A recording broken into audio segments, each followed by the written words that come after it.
Siap mendengar ceritanya?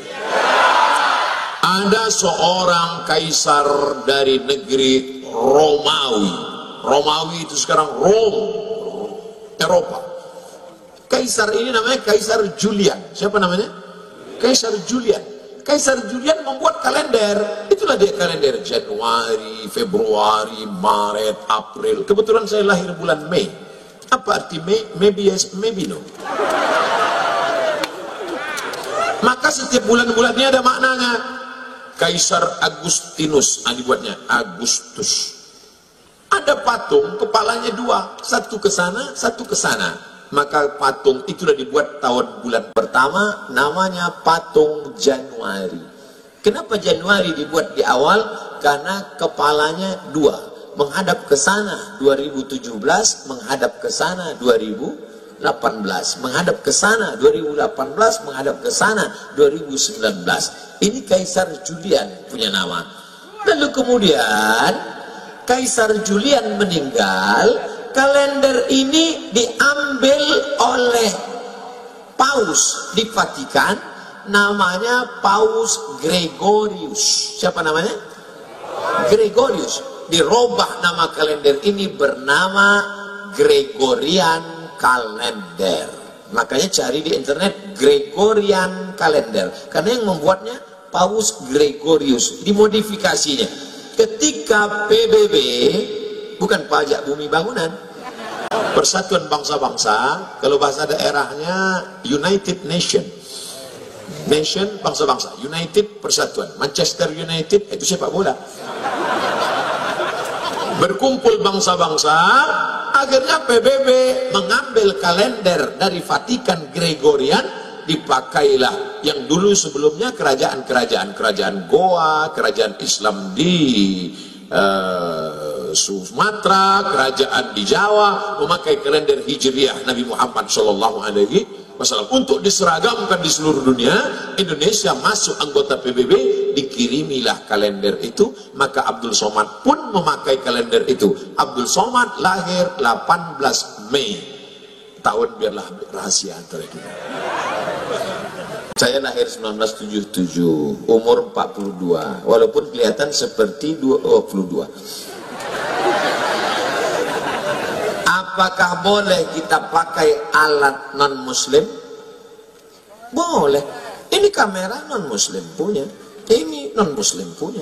Alat non-muslim dipakai boleh, termasuk memakai kalender boleh. Tapi ketika sudah masuk dalam ritual ibadah, meniup trompet, tiupkanlah trompet, wah itu sudah masuk dalam ritual. Lalu kemudian menyala-nyalakan lilin, sudah ritual. Maka oleh sebab itu, apalagi membuang waktu percuma, apalagi sampai membawa anak gadis orang yang tidak mahram. Kalau istri saya bawa Pak, tak apa-apa, asal istri orang jangan kau bawa. Nah, oleh sebab itu maka kita jaga, tidak ada cara lain. Kalau kebetulan malam tahun baru itu nanti ada acara zikir di masjid, ustadz-ustadz membuat acara tabligh akbar zikir, datang ke masjid, iktikaf. Tidak ada Pak Ustadz, habis isya tidur. Saya nggak bisa tidur cepat, kan udah aku kasih tahu obatnya tadi. Habis itu tidur jam 8, asal udah dimakan obat itu 2 menit kemudian tidur.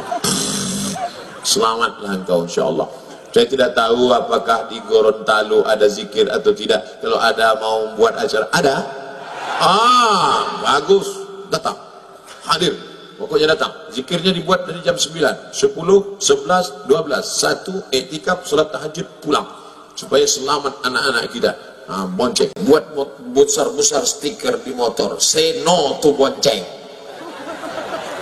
Katakan tidak bonceng. Di spotlight belakang, say no to bonceng. Di depan, say no to drug. Katakan tidak pada narkoba. Amin. Malam tahun baru yang paling banyak laku, boleh saya ceritakan? Boleh. Sabu-sabu. Yang kedua, kondom. Tadi kan udah janji. Saking banyaknya orang buat dosa, Ustadz Somad besok Ustaz datang ke kampung kami ya, acara malam tahun baru, saya mau kumpulkan anak muda semua supaya jangan keluar. Kenapa Pak?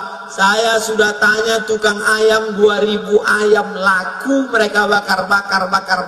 Membakar ayam tidak salah, tapi ketika meyakini makin banyak asapnya naik ke atas, maka rezeki makin banyak. Sudah merusak akidah kepada Allah. Dan yang paling celaka Pak Ustadz, orang tahun baru bukan cuma ayam dia bakar, ayam orang pun dia bakar juga. Nauzubillah. Makanya nanti tidak ada alasan kalau ditanya Allah kepada Bapak Bupati, kepada Bapak Wali Kota, "Oh Ibu Bupati, kenapa wargamu malam tahun baru tetap buat dosa?" Aku sudah buatkan zikir ya Allah, mereka tak datang.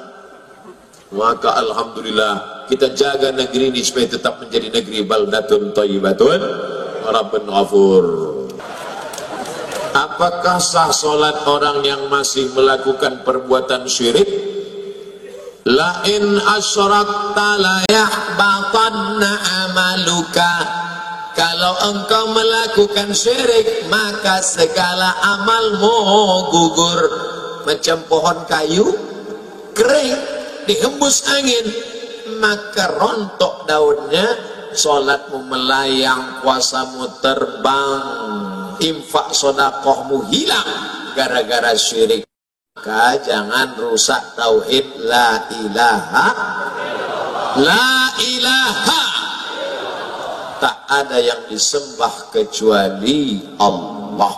Jangan persekutukan Allah. Nah, ini mentang-mentang orang hebat, terkenal, pejabat, berkuasa, orang kaya, gayanya pede luar biasa. Kenapa dia pede? Rupanya bukan bersandar kepada Allah, tapi karena ada rantai babi. Gayanya pede luar biasa, berani di hadapan orang, petantang petenteng. Rupanya di dompetnya ada keris kecil yang diambil dari jin, hantu, segala setan. Oh jin, tolong benda-benda gaib datangkan. Datang jinnya, what can I do for you? Kebetulan jinnya jin Inggris. Jangan minta kepada jin. Akhirnya dipakailah cincin, yang di dalam batu cincin itu ada jin. Begitu diusap keluar dia. Itu Ustaz Somad pakai cincin, saya pakai cincin, tidak ada magic-magicnya. Ini hanya sekedar suka hiasan saja. Mereknya pun kasih orang. Ustaz Somad, ya, itu Ustaz pakai cincin ada magic-magicnya. Oh ada. Apa magicnya? Ini kalau dipakai duduk di rumah makan nggak bayar. Oh hebat Pak Ustaz, duduk aja jangan makan. Makan jangan syirik, jangan percaya kepada perbintangan. Adinda, mohon maaf ya, aku nggak bisa nikah sama kamu. Kenapa? Kamu bintangnya ikan, aku kambing. Apa maksudnya? Kamu kan Pisces, sedangkan aku Taurus. Nanti kambing sama ikan masuk angin. Masih percaya sama yang begitulah. Ilah. Ingat, kalau sudah cocok sesuai pinang dia, tawakal Allah. Bismillahi tawakkaltu ala Allah, la haula wala quwata illa billahil aliyil azim. Jangan syirik, maka rusak amal ibadahmu. Katanya Pak Ustaz, kalau kita beramal nanti amal kita akan kita lihat di hadapan Allah. Betul? فَمَنْ يَعْمَلْ مِثْقَالَ ذَرَّةٍ خَيْرًا يَرَهُ. Salat sunatmu akan kau lihat, puasa sunatmu akan kau lihat. Itu berarti orang yang syirik juga akan melihat amalnya. Iya. Terus amalnya dia lihat tapi tidak bisa menolong. Mau? وَقَدِمْنَا إِلَى مَا عَمِلُوا مِنْ عَمَلٍ. Amalnya kami datangkan. Ini sekolah yang kau bangun, ini panti asuhan yang kau bangun, ini orang miskin yang kau tolong. Faja'alna, kami jadikan dia aba'am mansura, seperti debu yang dihembus angin. Ambil debu, letakkan di tangan, hembus. Begitulah amal orang yang syirik. Maka jangan syirik. Kadang kita ini nggak mau syirik, cuman tergoda karena sakit hati. Hai Adinda, nikah sama abang ya. Apa kucing kurap? Kau mau nikah sama aku? Pih. Akhirnya marah itulah yang membuat orang jadi syirik, minta kepada setan, minta kepada dukun. Diambil ludah anak gadis tadi, dibawa ke dukun. Cinta ditolak, dukun, hai Pak Dukun, kan ada lagunya, hai Bapak Dukun, tolong ini Pak, anak gadis ini sudah mau hina aku nggak marah tapi sakit ya. Jadi gimana? Kamu mau nikah sama dia? Tidak, najis nikah sama dia. Terus tolong buat dia tidak nikah sampai mati. Akhirnya Pak Dukun mengambil paku, dipakukannya ke pohon duku. Selama duku ini tidak mati, maka dia tidak nikah-nikah. Waduh, kan kasihan itu. Datang Ustaz Somad mencabut paku itu. Akhirnya perempuan itu pun nikah. Enggak ada, ngarang aja. Jangan kalian syirik. Kalian laki-laki kalau disepelekan perempuan, husnuzan sama Allah, boleh jadi Allah ingin memberikan kalian perempuan yang lebih istiqomah daripada itu. Kan jangan belas-belasan. Bro, iya, itu istrimu, iya, tapi perasaan dulu pacar ente cantik. Ini yang lebih istiqomah. Gitu caranya. Gitu ngehibur orang yang tak dapat yang cantik.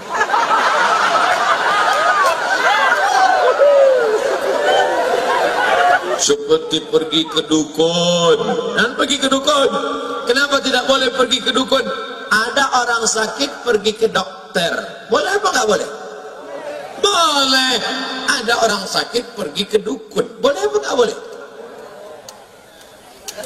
Bingung. Saya ulang sekali lagi. Orang memang kalau lama dengar ceramah bisa error juga. Ada orang sakit pergi ke dokter. Dokter spesialis kandungan, dokter spesialis kelamin, dokter spesialis jantung, dokter spesialis kulit. Boleh apa tak boleh? Boleh. Ada orang sakit pergi ke dukun. Boleh apa tak boleh? Apa bedanya? Dukun sama dokter kan sama-sama D. Dukun sama dokter kan sama-sama orang. Dokter tidak minta kepada setan, sedangkan dukun minta ke setan. Satu-satunya dukun yang tidak minta sama setan, dukun sunat. Lain daripada itu berteman dengan setan. Setan itu dulu teman kakeknya. Kakeknya meninggal, setannya hidup, datang ke bapaknya. Bapaknya meninggal, setannya hidup, datang ke dia. Maka jangan heran orang bisa berteman sama setan, setan yang dulu. Oh, aku adalah teman kakekmu dulu. Andai datang setan ke saya, aku adalah teman kakekmu dulu, aku ingin berteman denganmu, hai Abdul Somad. Gak perlu, bro. Gak perlu, najis teman sama ente. Memang teman ente banyak? Temanku sudah banyak. Berapa? Itu follower Instagram 6,2 juta.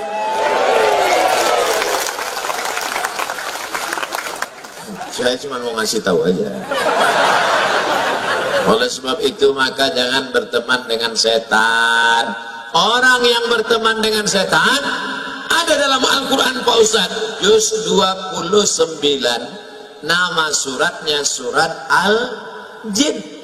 Ya'udhuna birijalim minal jin. Ada orang yang berteman dengan setan, fazaduhum rahaqa, mereka semakin jauh dari Allah. Yang malam ini masih ada hubungan dengan setan, putuskan MOU, Memorandum of Understanding between me and you. Waktu di Mina melontar setan pakai batu, bismillah ya Allah akbar rajman li sayatin walidhallir rahman. Bismillah. Coba tengok di bawah itu. Nanti kalau pergi umroh coba tengok di bawah tempat melontar jumroh, bukan cuman batu, payung bener. Ada orang saking marahnya sama setan, sendalnya dibuka. Setan, kau dulu yang bodoh. Oh. Begitu pulang ke kampung, lanjut lagi hubungan sama setan. Kata setan, aku bingung nengok itu.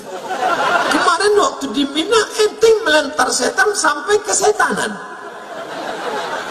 Sekarang ente yang melanjutkan hubungan ini. Ente serius kata setan. Maka jangan rusak hubungan kita.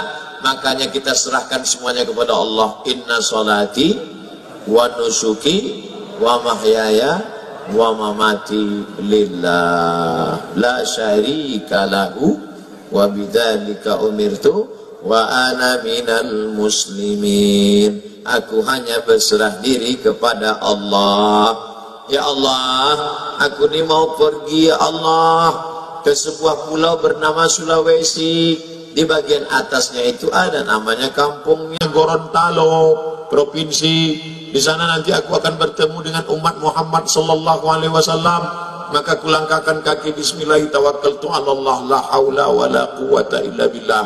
Andai mati saya, maka mati husnul khotimah. Amin. Amin. Andai masih hidup, diberikan Allah untuk kelebihan beramal soleh. Tak usah kita terlalu takut menghadapi hidup ini.